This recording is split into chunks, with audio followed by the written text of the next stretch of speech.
Hello, everyone. Dr. Victoria Skirbo here, speaking to you from the Seeds of Transformation Healing Center in Wareham, Massachusetts. It's time to look at the astrology of the upcoming week.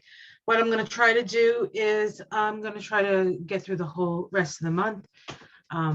So this will be about a week and a half. So let's get started. This is winter here. Well, not quite winter yet, but like the static now. So apologies for the crazy hair. All right, let's get started. Okay. Alrighty. Just give me a moment. We'll get on the slideshow here. And okay, let's get started. So we're looking at the week beginning Sunday, November 20th. That's actually today. Today vibrates to a 37-1. That's the King of Cups. So it's a 1 day. 1 days are generally a good time to start things, right? And if today happens to be your birthday, you're in a 1 year. How exciting is that? We have the sun make a trine to Jupiter today. It says opportunities can come from personal, spiritual, and material growth.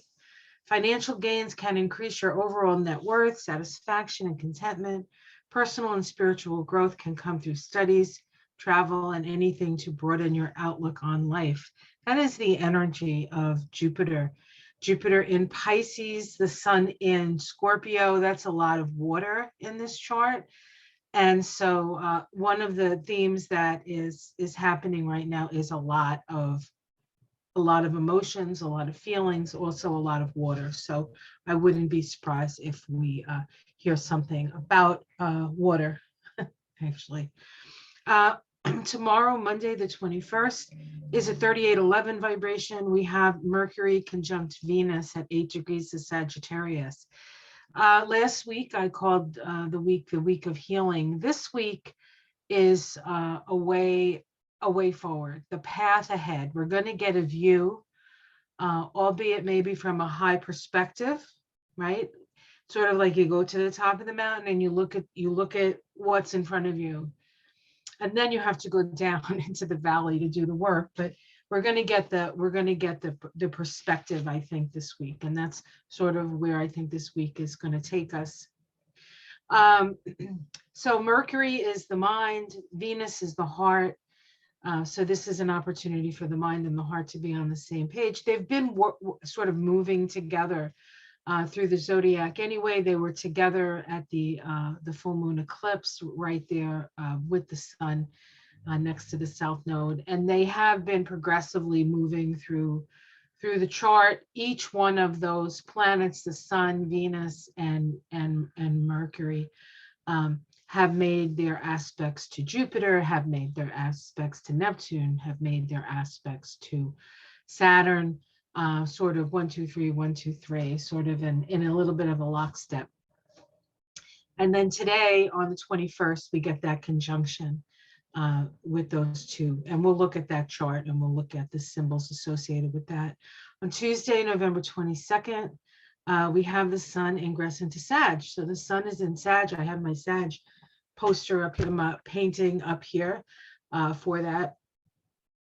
Wednesday, the 23rd, we have a new moon in Sagittarius. And we also, on Wednesday, have Jupiter, which happens to be the ruler of Sagittarius, stationed direct at 29 degrees of Pisces. All right, let's take a look. So here is the conjunction between the sun, Mercury and Venus. Mercury, the mind; Venus, the heart. It's a 3811 vibration. It is an 11 vibration, so we are to try to bring balance into our lives. Perhaps 11 is a choice point. We make a choice here. The 3811 is associated with the Queen of Cups. Queen of Cups is sensitive. She's psychic. She's empathetic. Kind of tea and sympathy kind of energy. In a negative way. She can be gossipy. She can be, one of these people who gets the information from one person, then gets the information from another person, and then creates chaos in that way. It depends. It's always a choice as how you want to work the energy. But as we look at the energy for this particular conjunction at 8 degrees of Sagittarius, we look at the Sabian symbol, and it says, within the depths of the earth, new elements are being formed. If you feel like we're on a whole new path at a whole new level of awareness, you would not be wrong. You would not be wrong. You're actually correct. The keynote to this symbol is the alchemical fire, which both purifies and transforms the very substance of man's inner life. Now, the interesting thing about this particular symbol in Sagittarius is very much Sagittarius is actually about that alchemical fire, and we'll see that when we get to the new moon in Sagittarius. So we're going to talk a little bit about that. Now, if we look at the chart, we see that excuse me. Here is Venus and Mars. This is a chart for the US. We have Mars on the ascendant, but it is retrograde. Okay. And then we have Venus and Mercury in the house associated with service. And there's the sun, right? The sun's never far away. And so this is about service. And Sagittarius is a sign associated with nature, the wild places. So this comes from heart and mind together, connected to the wild places, connected to Mother Nature, connected to, and perhaps maybe this conjunction, at least in this country, seeing as it falls in the 6th house, would be service to humanity through a love and appreciation and an understanding of nature. Now let's talk about, I'm going to read to you Dane Rudger. I get all these Sabian symbols from Dane Rudger's book, which I don't have here, 360 degrees, 360 degree mandala, I think it's called.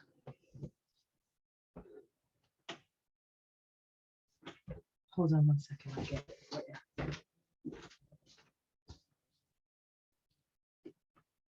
I use this book all the time, and I like to give it its props.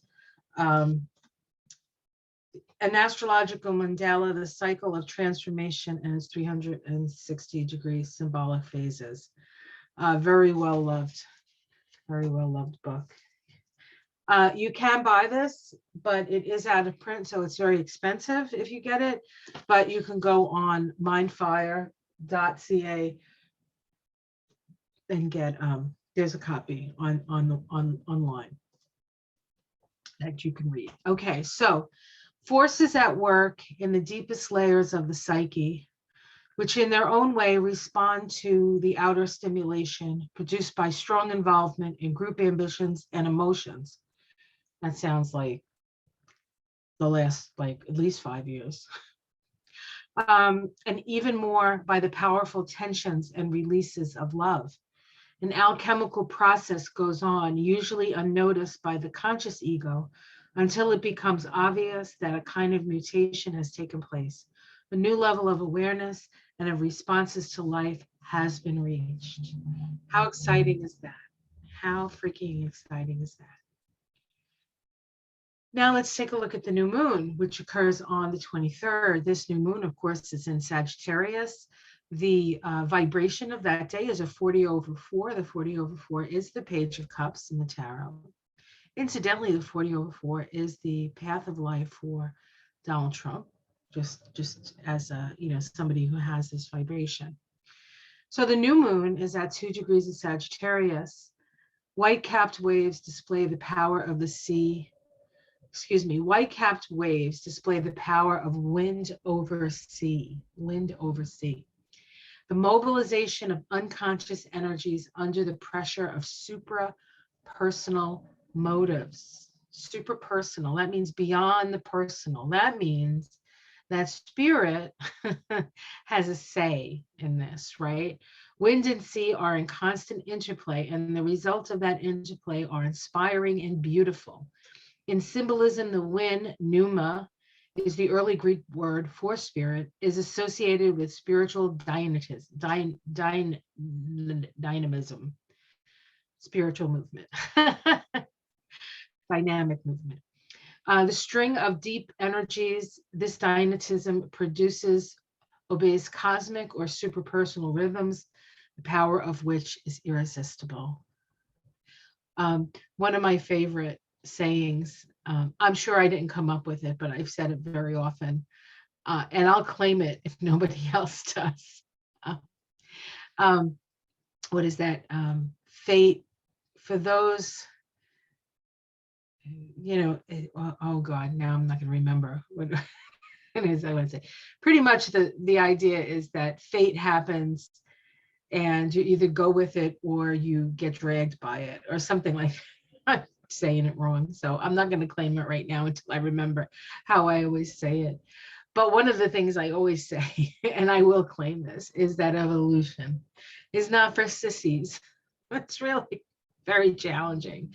And we're all going through an evolutionary process. We're not alone in this. We have been raised up out of the darkness through a lot of pain and conflict, which is the way we usually do it, it seems. And it's been very quick and very disorienting. But we are orienting ourselves again. We are coming to a place of a new level of awareness that we need to have in order to survive and thrive, quite frankly. Okay, so let's take a look at this. Here's the new moon here. This is a chart for the US, and we have this new moon in the sixth house as well, the house of service. Sixth house is the house of world service, right? How can we be of service to our fellow man? How can we fix what is broken? Sixth house. This is also a health house, and a karmic house. So there's a lot of energy here. Of course, the sixth house in the natural horoscope is ruled by Virgo. Virgo is, fixing what's broken, and perhaps we're fixing what our broken relationship with Mother Nature. So the interesting thing about this particular new moon is that the ruler of the new moon, Jupiter, is stationing. And it's like 5 minutes after we have this new moon that Jupiter starts to move forward. So it's a very powerful new moon.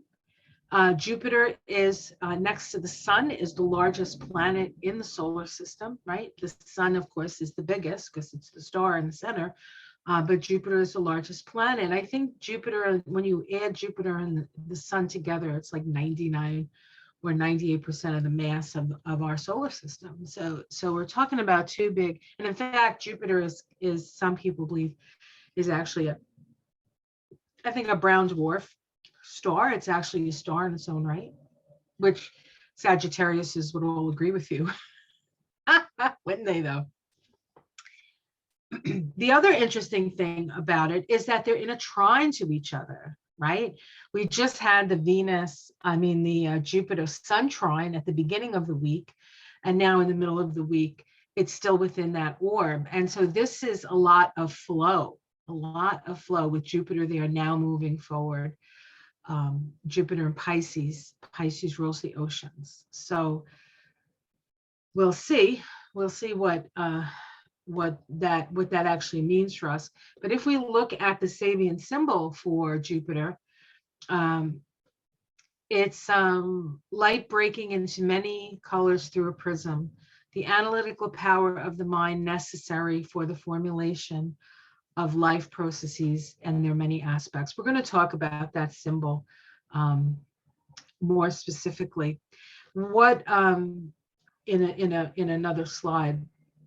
What I've done here is I've taken the new moon, which we just talked about, right, in the last slide, and I've added the tree of life because I think I want to just show you some interesting things about the tree of life here. So we have the sun here, on the tree of life in Tiphereth, we have the moon in Yesod. The path that connects Yesod to Tiphereth is the path of the temperance card. So Sagittarius, on the tree of life, Sagittarius, the sign of Sagittarius, and its connection to the temperance card sits right here. This is the path of the mystic. This is the path of the mystic. This path, the middle path, is considered direct connection to source. It is the most difficult path. It's like climbing straight up the side of a mountain, quite frankly. With Sagittarius, we need to make sure we put one foot in front of the other.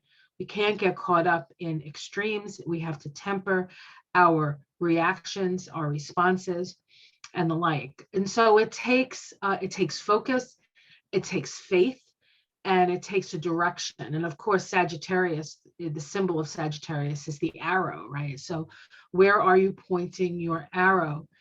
On the tree of life, Tiphereth is the place of the higher self. Hod, Netzach, Yesod, and Malkuth are all part of the lower self.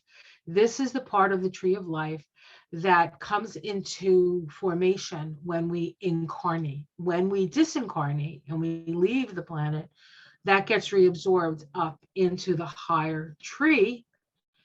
And then when we come back and incarnate again, it's almost like you see these aliens, the thing comes down and the aliens come onto Earth. That's kind of what we do. So this path, this middle path, is the path to the higher self. It is a path that helps us to connect to our whole. This is the path of the holy guardian angel. Okay. Now, what I've done is I've put each one of these Sephiroth, okay, are also associated with a planet. Now we have the moon here, which is in Sagittarius. I could easily put Sagittarius here. The sun in Sagittarius, right? We have the moon and the sun in Sagittarius. We also have Venus, which is the ruler of Netzach, in Sagittarius. We have Mercury, the ruler of Hod, in Sagittarius. We have Mars in Gemini. There's Mars in Gemini. We have Jupiter in Pisces. There's Jupiter in Pisces. This Sephiroth Chokmah is associated with Uranus. Where's Uranus? Uranus is in Taurus right now. And this Bina, or Bina, is associated with Saturn. And what's Saturn in Aquarius? So we see we have Aquarius and Saturn. This Sephiroth is associated with Neptune. We have Neptune in Pisces, right? We've had Neptune in Pisces since 2011.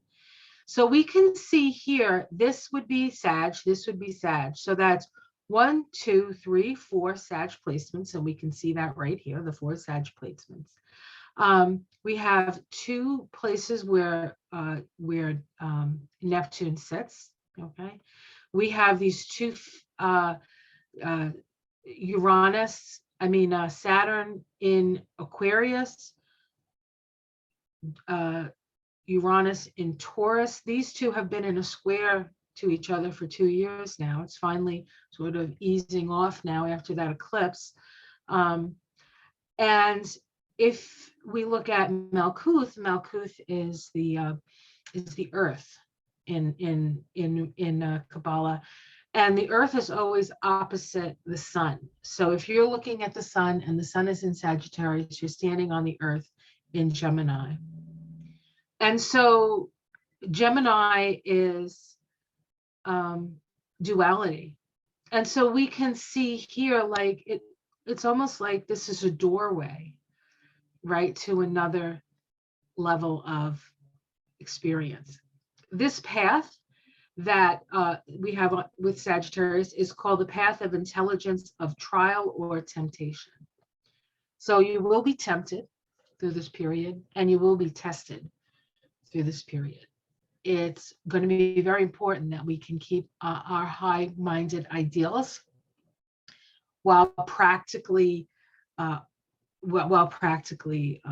working out what we need to do, at least in this country, sixth house, to fix what is broken. The new moon at 2 degrees of Sag, Whitecaps waves display the power of wind over sea, the mobilization of unconscious energies under the pressure of superpersonal motives. We are really not in charge. We're along for the ride. And the ride is one of higher vibration, and the ride is one of taking responsibility. Everything in this chart, as it sits here, except for Saturn and Uranus, which are in fixed signs, everything else is mutable. This square, the square between Saturn and Uranus, and we can see it right here. Here's Saturn, and here's Uranus. They're still square each other. That's this tension right here. When fixed signs square, or when fixed signs are associated in things like squares, usually there's a breaking. It's a breaking free. There's some sort of, because it's fixed, it doesn't bend. It doesn't bend, so it breaks. Everything else is mutable. And so this requires us to be extraordinarily adaptable. So whatever's going on with this new moon, as we move forward through the next month in December, we need to be flexible. We need to be adaptable. I have a good friend of mine whose new mantra is adapt or die. And that's really what we have to do. We have to adapt to the situations we find ourselves in, not because we don't have agency. We always have agency over how we're going to react and respond to what happens to us. What we don't always have agencies is when we're caught in these larger evolutionary points where we're going along with the evolution. Right? There's a higher purpose, there's a higher reason. We don't always understand it as mortals, but spirit is in charge. Spirit is in charge, and we are spirit. So it's not like it's something outside of us. It's actually something we can connect with inside of us. All right, let's take a look at the next thing, and this is the station of Jupiter in Pisces. So we looked at this symbol, light breaking into many colors through a prism, but I want to sort of go into it a little bit more. It says, the most beautiful and seemingly everlasting experience of unity will in time be superseded by the need to attend to the multiplicity of details. Existence implies differentiation. So there is this sense of oneness. But if you put the light through the prism, you can see that there's all different colors, right? There's all different vibrations. And we can work together in unity without doing the same thing. Not everybody is going to be doing the same thing. I think, personally, this is my mantra: do what you love and love what you do. I was talking to our friend Denise, Reverend Denise, who visited me yesterday at the house. It had been a long time. We hadn't seen each other like in person. We see each other online all the time, and we do these high teas together, but we don't really get to see each other in person. We live in the same state. So we got to like hang out together. It was really nice to sort of like ground that relationship again. But I said to her, imagine a world where we do what we love and love what we do. And she was like, I want to live in that world. I said, you are living in that world, girlfriend. And so am I. I'm hoping that it will support me through this. But of course, universe has ideas, right? The divine has direction. Our souls have direction. And we're pretty much along for the ride, I think. And here is the symbol. Here's the symbol. And there's Jupiter right there, up in the 10th house, incidentally, when it goes direct. It's just 5 minutes later. And you notice the difference between this and the new moon chart, which is 5 minutes before, is that Mars is now in the 12th house, interestingly enough. We still have a Gemini ascendant here. And the south node and the north node have moved into different houses. So this is a little bit of a different experience with this. The north node in the 11th house. This is group orientation, the north node in Taurus, groups coming together to deal with the essentials of life. Challenged by Saturn here in the 9th house, squaring the nodes, squaring Uranus. We need to build new structures, new laws, right? We need to enact new laws in order to support us surviving on the planet, because the old ways don't work. The old ways don't work. The old Cold War mentality, the old bully pulpit mentality, I can do whatever I want as long as I have the biggest guns mentality, doesn't work if we want to survive. So, all right. Incidentally, the Mars of the United States is right around this degree, 21 degrees of Gemini, as is Donald Trump's sun. So to a certain extent, as Donald Trump goes, I guess we'll see if we're learning the lesson. Okay. All right, let's go to the last week, right? So on is that my, I have it, hold on. There's only a couple of things happening this week. Sunday, the 27th, we have Mercury making inconjunct to Uranus. Mercury is the planet of the lower mind, logical, reasoned. Uranus is a planet of the higher mind, our past lives, our future possibilities, all within Uranus, our individuated unconscious, individuated as an individuated soul, unconscious because it is not in the level of consciousness. Uranus comes in like flashes sometimes. Sometimes waves of anxiety come with Uranus, and because it's an energy that's disruptive and chaotic. And so we're going to be struggling a little bit on Sunday with trying to stabilize our minds with this. But it takes a willingness to be open to new ideas, but not maybe swallowing them whole. Making the adjustments necessary in order for those new ideas and the new paradigms to work in your life. Monday the 28th, we have Mars trine Saturn. This is a waxing, creatively self-expressive trine. Mars trine Saturn brings stability to Mars. Remember, Mars is moving backwards. We will talk about that when we get to the actual specifics about this day. And we also have on that day, on Monday, Venus in conjunct Uranus. Just like I said, Mercury, Venus, and the Sun are all moving together. We have Mercury in conjunct Uranus on Sunday. We're going to have Venus in conjunct Uranus on Monday, and then the Sun in conjunct Uranus. I don't think that happens until next month, beginning of next month, maybe even December 1st. I will tell you. Let me just take a look. I'm curious.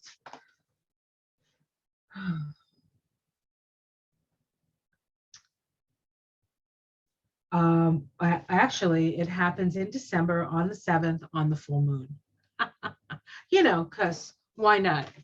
Why can't we just have it like a new moon, full moon, new moon? No, it's got to be something else going on. All right.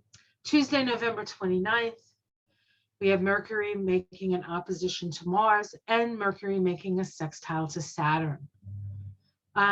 So Mercury opposite Mars, this transit is a sign of impending arguments and conflict as internalized anger and resentment escape through your words and thoughts.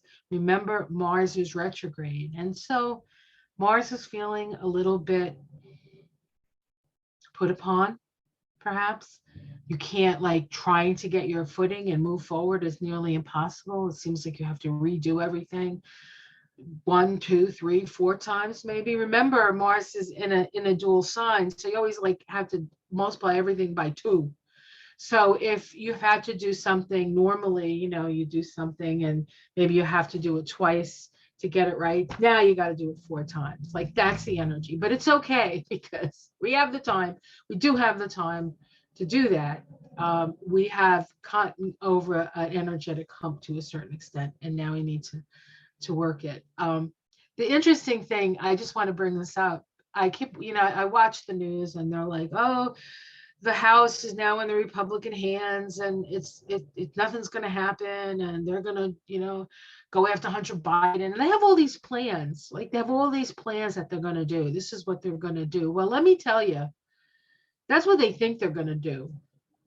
What they're going to need to do is a whole new thing, and they have to pay attention. They have to pay attention. They don't get we're not going to do Benghazi, 8.0. You know what I'm saying? We have problems that need to be solved. And these ridiculous things that the Republicans are planning on doing are not going to solve any of our problems. And so, we'll see how that goes. But I have theories. I have theories of which I will keep to myself at the present moment. We also have Mercury sextile Saturn. Now that's good. So we have Mars in the opposition to Mercury. So our need to move forward is in opposition to what's in our mind, Mercury. Mercury and Sagittarius wanting to see the big picture. Now, Mercury isn't very happy in Sagittarius. And Mars is not particularly happy in Gemini, especially when it's retrograde. So nobody in this scene is happy. So it's argumentative. So expect it. Doesn't mean you have to argue. It just means that it's around you. So expect that it's going to happen. But at the same time, we have Mercury sextile Saturn, and Mercury sextile Saturn is supportive. This is excellent for anything requiring clear thinking, good judgment, and organizational skills. So it's more about that. That's where the power is, in our ability to see patterns, to structure things, to learn what we need to learn. This sextile has to do with, it's a 300-degree sextile. So Mercury and Saturn has gone through like almost a whole year process of interacting with each other, from that initial conjunction of Saturn and Mercury, when Saturn said, okay, Mercury, this is your mission and you need to go get the information necessary. So Saturn sends out Mercury. Mercury gets all the information. We have all at the opposition, we see all the information in front of us. And then to the next square, we start to introduce that information into society. We get to that last quarter square where we have a crisis in consciousness. We start questioning everything. We have to reorient ourselves. We've learned so much that we have to change things. And then we come to this sextile. And this sextile is based on a realization that we are not, no man is an island, no woman is an island. We need to do this together. We evolve together.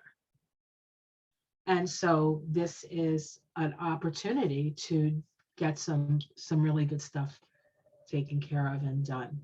Here's the Mars trine Saturn. This is actually the second of 3 waxing self-expressive trines. Why is that? Because Mars is retrograde. The first one actually occurred on September 28th of 2022.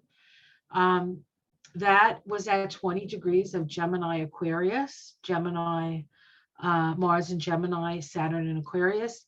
Today is the second one, November 28th, 2022, also at 20 degrees of Gemini Aquarius. Now, once Mars moves forward in January 12th, I believe, then it's going to move in the direction of Saturn. Again, it's going to make that last square, but this time Saturn is in Pisces and Mars is in Cancer. Now, Saturn isn't too thrilled about being in Pisces. Mars isn't too thrilled about being in Cancer, but we go from this very sort of mental energy of Gemini Aquarius into a much more emotional, empathetic, sympathetic energy. as we move forward. And that's going to happen March 30th. March is a big month. March is a huge month for change and shift, partly because Saturn moves into um, Pisces that month, partly because a lot of the things that happen with Mars are moving, because everything that, all the aspects that happened with Mars from, say, the end of September, or in September to the present, or even September actually, we're gonna go back to that because Mars is retrograde, and then we go forward and we move forward through it. So all of everything that's sort of happening now, it's like we're just, it's almost, it feels like I see this vision of you like having all this paperwork in your hand and all these details, and like the wind is blowing, and every now and again a paper flies out and you have to reorganize and grab the paper, right? So that's kind of what's going on right now. And then as March comes, things have been figured out, things have been laid out, and we can move forward on things. So that's the energy of March. And Pluto's also going into Aquarius for the first time in 248 years into Aquarius in March. So there's a big shift in March. We're really just working out the details, trying to make sense of 2021, I think, as we move into 2021 and 2022, I should say, and moving into 2023, which is a 7 vibration, know thyself. So this is the end of this particular sort of group of experiences for us to figure out. Because Mars is retrograde, it may portend the need to look at what was put forth on September 28th.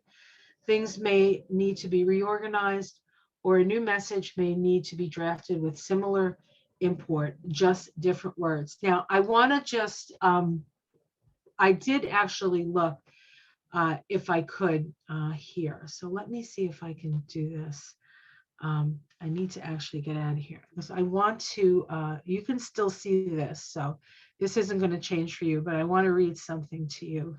Remember, I said that things that happened on the 28th will be reevaluated now, November 28th. And I found a website that says the 10 things you need to know about this particular date. So this is what happened September 28th.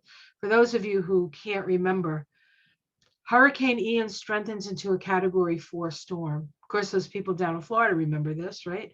So remember, this is a repeat. Remember, there's a lot of water. This could be another something. Okay, storm something, surge something. Okay.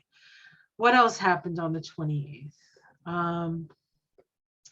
Russia claims victory in annexation referendum. Zelensky dismisses it as a farce.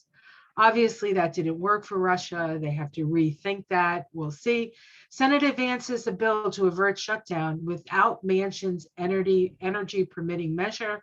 Have to keep an eye on Manchin so he doesn't try to stick that stupid thing in again.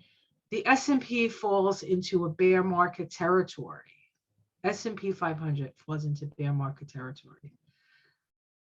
Jury selected. This is interesting. Jury selection begins in Oath Keepers leader sedition trial. So this was, what's his name? Who's the guy? Rhodes. This is the Rhodes trial. They were picking jury. So we may hear something about that come the 28th. McConnell announces support for Electoral Count Act reform. The minority leader, Mitch McConnell, on Tuesday said he would support a bill designed to prevent a repeat of January 6th effort by former President Donald Trump supporters to block the certification of a presidential election. McConnell's endorsement all but guarantees that the Bipartisan Electoral Count Reform and Presidential Transition Improvement Act will pass. Well, isn't that nice? So that's nice to know McConnell actually did something. He actually did something besides not doing anything and putting in judges. What else happened on that day? I just find this fascinating. Biden administration approved states' EV charging station plans, so electric vehicle charging plans. The EU says damage to the Nord Stream pipeline looks like sabotage. We might hear a little bit more about that. The House January 6th committee postpones a hearing due to Hurricane Ian. We're certainly going to hear more about January 6th. And Meta shuts down China. Russia Russia to covert influence operations. So Meta put a kibosh on some of the China-Russian bot stuff that was happening on Facebook. So those are some of the things that happened on the 10 top things according to the week. The week, that was the name of the 10 things you need to know, September 28th. So that was fun. That was fun to see. All right. So let's go back to what you're looking at. Hold tight what I'm looking at. All right. Let's do, we're almost done. So let's, okay. Come on. Here we go. All right. Let's see.